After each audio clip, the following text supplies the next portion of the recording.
શ્રી કૃષ્ણ। જો આજે છે ને આપણે બ્લોક નથી બનાવવાનો, આપણે આજે છે ને આલુ સેવની તમને બધાને રેસીપી દેવાની છે। એટલે જો મેં છે ને પેલા બધું કામ કરતી હતી ને ત્યાં બટેકા બાફી લીધા છે, સરસ મોટા મોટા 4 બટેકા બાફી લીધા છે। બટેકા અગાઉ બાફવા પડે કે બટેકાને હાવ ઠરવા દેવા પડે, એટલે બટેકા સરસ હાવ ઠરી ગયા છે, ઠંડા એકદમ થઈ ગયા છે। અને પછી મેં જો આ ઝીણી ખમણી લઈ લીધી છે। આ ઝીણી ખમણીથી આપણે બટેકાને જો એક પછી એક બટેકું લઈ અને ખમણવાનું છે। અને બટેકા આપણે છે ને કુકર કરતા આપણે વરાળે બાફવાના, એટલે થોડા કાચા પાકા બાફવાના, બહુ આમ બાફી નહીં નાખવાના, એટલે આપણે છે ને આમ ખમણ કરવામાં સારું પડે, ખમણ એકદમ સરસ રીતે થાય। અને એટલે મેં જો આ શીરું કરી લીધી હતી એટલે જલ્દી બફાઈ જાય। આખા બટેકા હોય તો કોઈ વાતે બફાઈ ન જાય, એટલે જો એક પછી એક બટેકું લઈ લઉં બધું।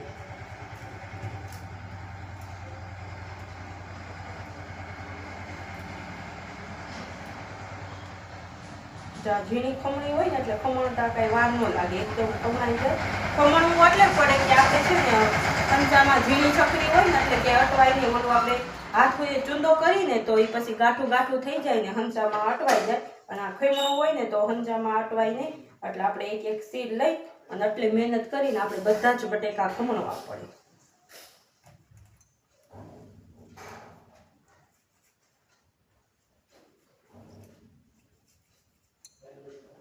આપણે સરસ બટેકું ખમણાઈ ગયું છે, એકદમ સરસ કળી કળી બટેકું થઈ ગયું છે, ક્યાંય ગાંઠ નથી રહેવા દેવાની, એટલે આપણે હંચામાં ક્યાંય હલવાય નહીં। હવે બટેકું આપણે ખમણાઈ ગયું છે, હવે છે ને આપણે ચણાનો લોટ લેવાનો છે। 4 બટેકા હતા ને 4 થી એનો 2 ગણો આપણે ચણાનો લોટ લેવાનો છે, એટલે એક મોટો વાટકો આપણે ચણાનો લોટ ભરી લીધો છે અને એને જો આમાં એડ કરવાનો છે।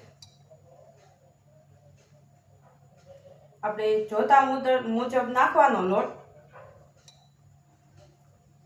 સરસ રીતે એને છે ને જેમ આપણે ભજીયાનો લોટ ધીમા રીતે બાંધીને એમાંનો લોટ આપણે ધીમા રીતે બાંધવાનો છે। આમાં એક ટીપું પાણી આપણે એડ કરવાનું નથી, જે બટેકું આપણે બાફ્યું છે એનાથી જ આ લોટનો ઉપયોગ કરવાનો છે, એનાથી જ આપણો સરસ રીતે લોટ બંધાઈ જશે।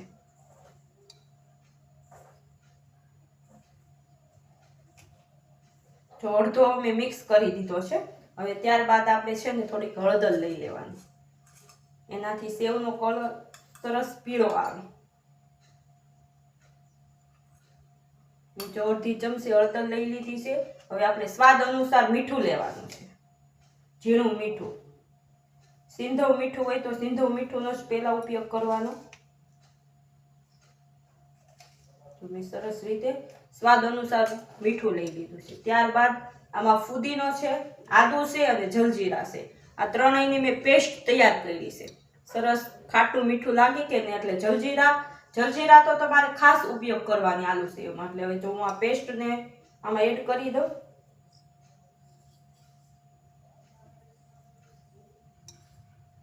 સરસ રીતે જો મેં પેસ્ટને છે ને આમાં એડ કરી દીધી છે। હવે હળવા હાથે હું બધું જ મિક્સ કરી દઉં।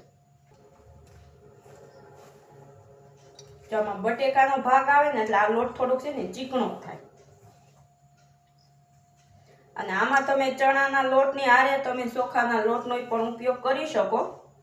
ચોખાનો લોટ નાખવાથી છે ને સેવ એકદમ કરકરી થાય સરસ, પણ મેં તો ઉપયોગ નથી કર્યો કારણ કે મારે અત્યારે ચોખાનો લોટ હાજરમાં નથી, એટલે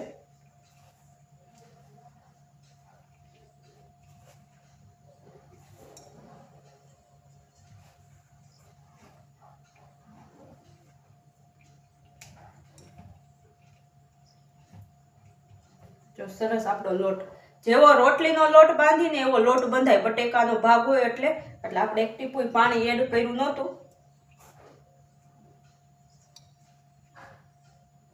એકદમ આપણે સરસ રીતે લોટ બંધાઈ ગયો છે। જો જેવો આપણે સેવનો લોટ બહુ કઠણ નહીં બહુ ઢીલોય નહીં બાંધ્યો હોય ને એવો લોટ બંધાઈને તૈયાર થઈ ગયો છે। હવે આપણે આમાં છે ને 1 ચમચી તેલનું મોણ દેવાનું છે, એટલે છે ને આપણે હાથમાં ન ચોટે અને તેલનું મોણ દઈ અને ત્યારબાદ આપણે છે ને એને જરી કૂણપી લેવાનું છે। એટલે જો સરસ રીતે મેં તેલનું હવે મોણ દઈ દઉં। તેલનું મોણ દઈ અને ત્યારબાદ જો આપણે આ તેલ તૈયાર કરી લીધું છે હવે એને જો આ ગેસે છે ને સ્લો મોસમે મૂકી દેવાનું છે. તો આપણે તેલ ગરમ થવા મૂકી દીધું છે, તેલનું મોણ દઈ ત્યાં. હવે આ મોણ દઈ દીધું છે ને, હવે સરસ રીતે એને હું છે ને તેલ વાળો આખો લોટ કરી નાખો. બહુ વજન દેવાનો નથી, હળવાથી એકદમ સરળ રીતે. તો આપણે લોટમાં મોણ દેવાય ને ત્યાં તેલ ગરમ થઈ જાય.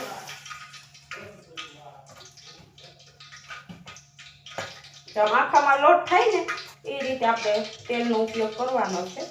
તો એકદમ સરસ લોટ થઈ ગયો. આપણે મોણ દેવાઈ ગયો એટલે લોટનો આખી અણસાર અને કલર બે ફરી ગયો સરસ રીતે. હવે જો આપણે તેલનું મોણ દઈ દીધું છે, ત્યારબાદ આપણે જો સેવ કરીને એથી ને ઝીણી, કોઈને જાડી સેવ ખાતા હોય, કોઈને ઝીણી સેવ ખાતા, એટલે અમે જો અમારી ઘરમાં ઝીણી સેવ ખાય એટલે મેં ઝીણી સકડીનો ઉપયોગ કર્યો છે. હવે એને છે ને આપણે હંચામાં નાખી દેવાની છે. હંચામાં જો આ છે ને ગરમ તેલ, હજી બહુ ગરમ નથી થયું, એ ફરતું હંચામાં લગાવી દેવાનું છે. તેલ લગાવવાથી આપણે ક્યાંય છે ને લોટ ચોટી ન જાય. બટેકું હોય ને એટલે ચીકણો હોય, એટલે તેલનો ઉપયોગ આપણે દર વખતે જઈ હંચો ભરી તો જો આયા બધી એડ કરવાનો છે. આમાં બધી તેલનો આપણે ઉપયોગ કરવાનો છે.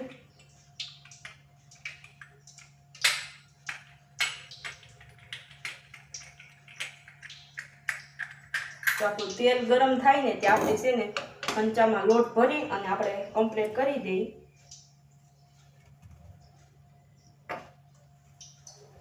ચાલ આ રીતે આમ કરીને લોટ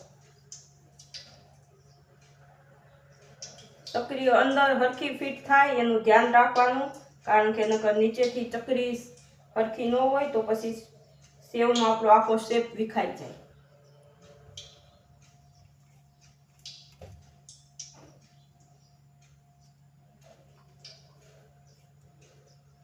આખો હંચો ભરી અને પાછું ઉપર આપણે તેલ લગાવવાનું છે.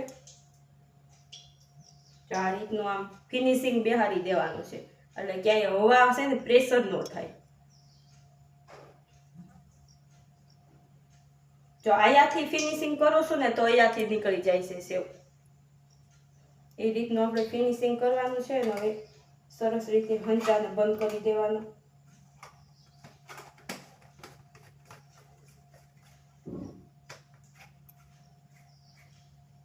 હવે આપણે તેલ જોઈ જો આટલું લોટનો ઉપયોગ કરી, જો જે આપણું તેલ આવ્યું નથી, હજી ગરમ નથી થયું, થોડુંક 1 મિનિટ આપણે ખમવું જોઈએ. ત્યાં લગનમાં હું જારો અને એવું બધું તૈયાર કરી લઉં.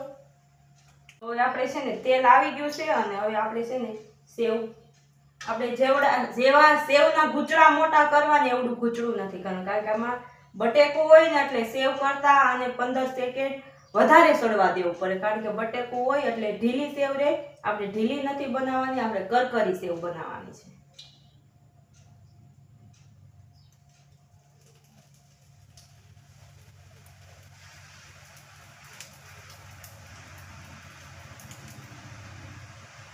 તો આમાં બટેકું હોય ને એટલે આપણે સેવ પાડવી ને એટલે વરાળ આવે, આપણો હાથ એકદમ લાલ થઈ જાય. જ્યાં લગણ આમાં બબલ્સ તેલના થાય ને ત્યાં લગણ નીચેનો ભાગ ચડવા દેવાનો. બબલ્સ ન થાય તે પછી આપણે છે ને એને પલટાવવાની છે સેવને.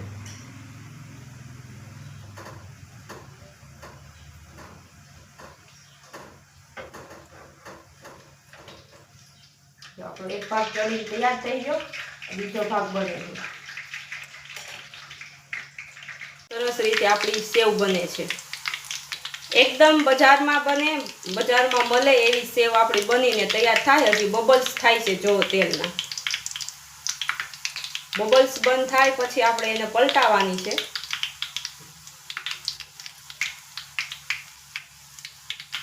સેવનો પહેલો ઘૂસડું તૈયાર થઈ ગયું છે, એકદમ સરસ રીતે મસ્ત જેવી બજારે મળે એવી જ આપણે સેવ બની છે. તો સરસ રીતે આપણું પહેલું ઘૂસડું તૈયાર થઈ ગયું છે. હવે જો એક પછી એક આપણે છે ને ભાણવા બનાવવા મળી. પછી વધારે લોટ પડ્યો રહે તો બટેકું હોય એના હિસાબે વધારે કુણપ આવી જાય, તો લોટ એકદમ ઢીલો થઈ જાય તો આપણને પાડવામાં અનુકૂળ ન આવે, એટલે આપણે ઝડપથી સેવ બનાવવી પડે.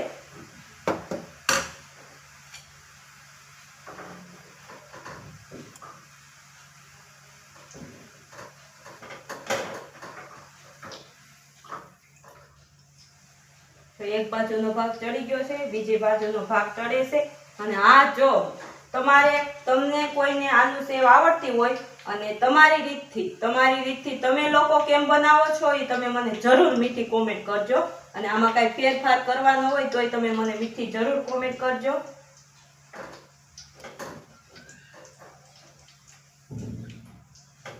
અને તમારી રેસીપી દેવાનું મને ભૂલતા નહીં, તમે કેમ બનાવો છો.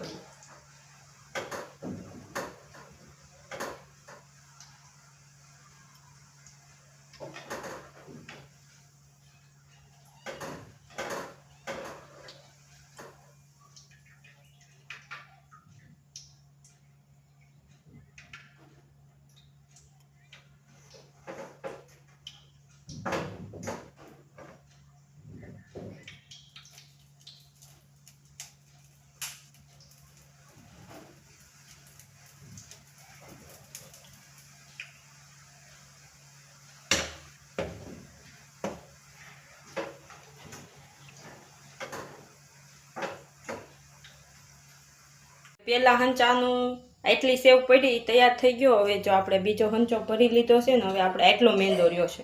જો તેલ આપણું હંચામાં મતતા હતા ત્યાં બહુ આવી ગયું, ધુમાડા નીકળવા માંડ્યા છે. જો આવી સરસ રાતી નહીં બહુ પીળી ને એવી સેવ થવા દેવાની છે. આપણે સેલો ગાણો રહ્યો છે, અડધો હંચો રહ્યો છે, બે થી 3 જ ઘૂંચડા થાય અને સરસ રીતે જો આપણે આખી સેવનો થર મારી દીધો છે. હવે તેલ બહુ ફૂલ આવી ગયું છે તમારી બધારે વાતો કરવામાં, એટલે હવે આ 2 ઘૂંચડા છે જલ્દી પાડી દઉં. પછી તો જો મેં 10 વાગે સ્ટાર્ટ કરી હતી બનાવવાની, 11 જેવો ટાઈમ થઈ ગયો છે. 1 કલાક વહી ગઈ, કારણ કે જો બોલતી જાવ અને બધું એકલા કરતા જઈએ એટલે હવે જો આપણી પછી રોટલી બનાવી જોઈએ, એટલે હું જલ્દી છે ને આ સેવનો ઘૂંચડું પાડી દઉં. જો બહુ આવી ગયું છે ને તો આપણી વરાળ બહુ આવશે.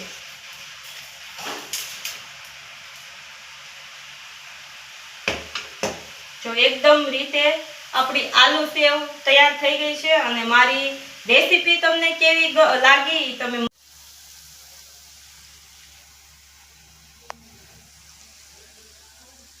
જો એકદમ આપણી આલુ સેવ તૈયાર થઈ ગઈ છે. જેવી બજારે ગોઠવાય એવી જ જો સરસ રીતે પીળી અને રાતી 2 કલરની આપણી સેવ તૈયાર થઈ ગઈ છે.